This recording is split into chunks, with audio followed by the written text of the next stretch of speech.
L'odeur de provient des chaussures de ce conducteur.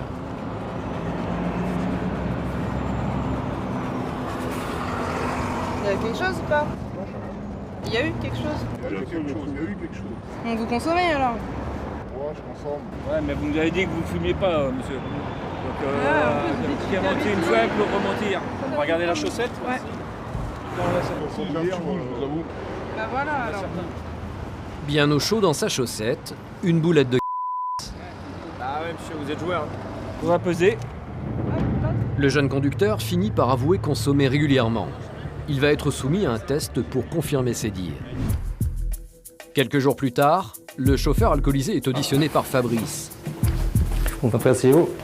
L'homme est anxieux.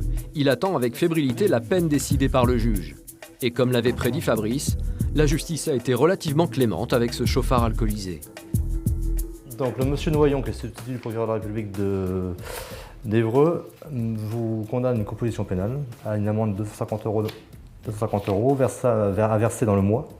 Et il confirme la suspension administrative, donc 2 mois de suspension de permis de conduire également. L'homme va tout de même devoir répondre à un interrogatoire précis. Les gendarmes vont créer un dossier personnel afin de pouvoir retrouver son profil si un jour il était encore une fois interpellé. À quel âge avez-vous consommé auparavant? La première fois? Oui. Ouais, je devais avoir 14-15 ans, quoi. Avec les amis, quoi. Avec les fréquentations du collège et autres. Pour quelle raison ressentez-vous le besoin de consommer la pendant les fêtes? Je sais pas trop comment vous répondre à cette question-là. Pour les fêtes? Oui. Pour la fête, quoi. Ouais, c'est... Pour se sentir bien en fête, quoi. Voilà. Sans ça, la fête est moins folle? Non, je sais pas. On va dire que sans oui. La fête est moins folle, tu vois? Jamais, hein. Pour avoir voulu s'amuser en buvant, l'homme a risqué gros. 5 jours après son arrestation, il prend conscience de son comportement et de l'épée de Damoclès maintenant au-dessus de sa tête. J'ai jamais commis de fait, je dirais. De délit comme celui-ci. C'est vraiment la première fois que ça m'arrive. Je trouve que c'est la dernière. Moi, je vais faire en sorte pour que ce soit la dernière, parce que récidiver sur un problème comme celui-là... La récidive peut faire mal. Derrière, moi, quoi. je connais pas les lois, mais bon, je crois qu'il vaut mieux éviter déjà ce genre de rendez-vous vis-à-vis d'un tribunal. Bon, bah, déjà, c'est pas spécialement un bon point, déjà. Ah non, c'est ça, c'est ça. Ce chauffard va maintenant être fiché par les forces de l'ordre. Regardez par là. Relevé d'empreintes et photographie de son visage. Dorénavant, il est considéré comme un délinquant de la route. Tout délit. Tout délit prévoit la prise d'empreinte et de photographie. Et donc après, ils sont rentrés en base au niveau de Bonnet-sur-Seine, qui est une base commune police-gendarmerie. Cet homme va maintenant devoir attendre 2 mois avant de pouvoir reprendre le volant. Par chance, sa soirée n'a été fatale à personne, ni à lui, ni à un autre usager de la route.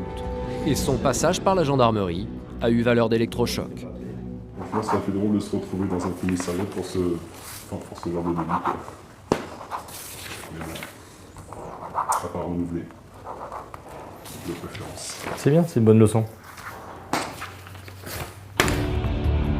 Sur les routes, l'autre fléau, ce sont les Elles sont responsables d'un accident mortel sur 8.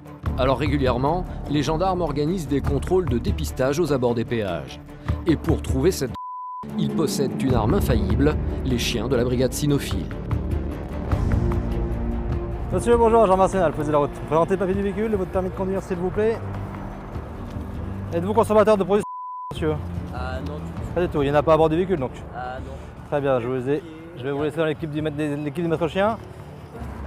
Ouais, parce que moi j'ai peur des chiens. D'accord, vous allez vous mettre devant et vous expliquer la manip.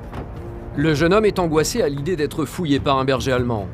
Heureusement pour lui, l'expérience va être rapide. Ah d'accord, ça va bien se passer. Vous ne bougez pas, restez comme ça et vous ne touchez pas au chien. D'accord. Ok? Tremblez pas, ça va bien se passer. Ouais, mais bougez j'ai pas, voilà. Hop. Bien. C'est bon, monsieur. Il est pas méchant. C'est bien passé. Je vous laisse retourner avec mon collègue. D'accord. 2 ouvriers rentrant du travail vont aussi être soumis à une fouille. Et très vite, une poche va intriguer le chien. Les gendarmes ont dans ce cas le droit de procéder à une palpation. Je te laisse regarder, Marie. Poche arrière droite. Et surprise, la découverte n'a rien d'extraordinaire.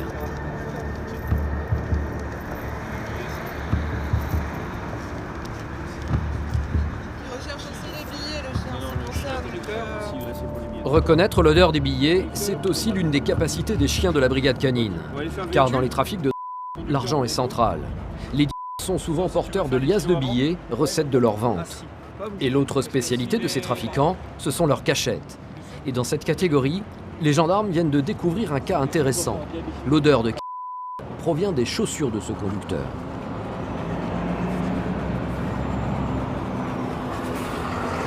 Il y a quelque chose ou pas? Il y a eu quelque chose? Il y a eu quelque chose. Donc vous consommez alors? Moi, je consomme. Ouais, mais vous nous avez dit que vous ne fumiez pas, monsieur. Donc, vous dites qui a menti une fois peut rementir. On va regarder la chaussette. Ouais. J'ai un petit goût, je vous avoue. Bah voilà alors. Bien au chaud dans sa chaussette, une boulette de Ah ouais, monsieur, vous êtes joueur. On va peser. Le jeune conducteur finit par avouer consommer régulièrement. Il va être soumis à un test pour confirmer ses dires. Dernier juin, c'était quand? Hier. Donc on va faire un dépistage salivaire. Si ça s'avère positif, vous allez partir sur l'hôpital faire une prise de sang. Qu'on ait le dosage de THC sur vous. Et si c'est le cas, vous allez repartir à pied parce qu'on va vous retirer le permis de conduire sur le champ.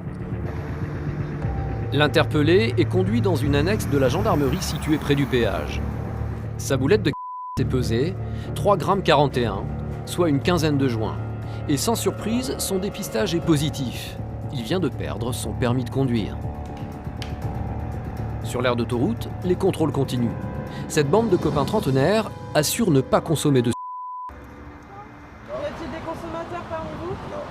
Est-ce que vous en avez sur vous? Ou dans vos véhicules respectifs? Du tout. Non? D'accord. Mais très vite, le chien renifle l'un des passagers. Dans sa poche, une première dose de Qui s'était chargé de la voiture? puis une deuxième. L'homme avait menti aux forces de l'ordre, il va devoir s'expliquer. Vous consommez régulièrement? Oui. Ouais. On va vider ça là-bas, venez avec moi. Mais ce qui intéresse surtout les gendarmes, c'est le conducteur. Sa voiture est donc fouillée. Et là encore, la pêche est bonne.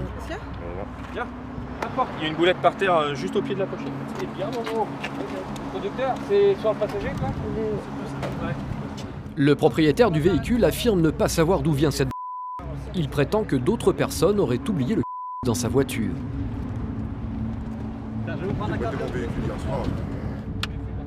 Pour le conducteur, les taux se resserrent. Acculé, il finit par avouer aux gendarmes que lui aussi consomme des. Et quand on dit régulier, c'est un tous les combien? Je sais pas, avec le travail, c'est peut-être un par jour, allez. Un par jour. Donc vous, monsieur, vous allez faire l'usage d'une procédure pour l'usage du fait qu'on retrouve des sur vous. Vous, monsieur, on va faire un dépistage salivaire. S'il s'avère qu'il est positif, qu'il se révèle, vous serez emmené à l'hôpital de Louviers pour une prise de sang, pour qu'on puisse doser le taux de THC en vous. D'accord? Si jamais il se révèle positif, on vous retirera le permis immédiatement. Pour cet homme, le verdict est sans appel. Son test est positif. Il sera conduit à l'hôpital pour préciser son taux de THC qui définira la hauteur de sa peine. Pour lui, la conduite s'arrête là. Une virée en voiture qui aurait pu encore plus mal finir. C'est pas sans conséquence, un petit joint. Et là, comme je disais tout à l'heure, c'est du moindre mal, ça vous tombez sur nous. Imaginez, vous avez un accident, il y a un blessé grave, un handicapé ou pire un mort. Quoi. La saisie aujourd'hui est détruite sous les yeux des consommateurs dans les toilettes de l'aire d'autoroute. Chaque année, 48 000 conducteurs sont contrôlés positifs au. Direction l'unité.